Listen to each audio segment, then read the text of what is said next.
Hey guys, in this video, I'm going to show you how to get the Volcanic Blaster in Crimson Desert. First things first, you need to get to this side of the map. It's exactly on the south of the Crimson Desert and exactly southeast of the city of Tomaso. Now, this weapon can only be acquired here from a world boss.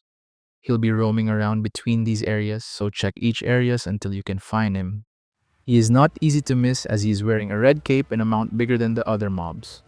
This is also the boss you need to beat in order to acquire the Warthog mount. We have a video covering that in this channel, so make sure to check it out.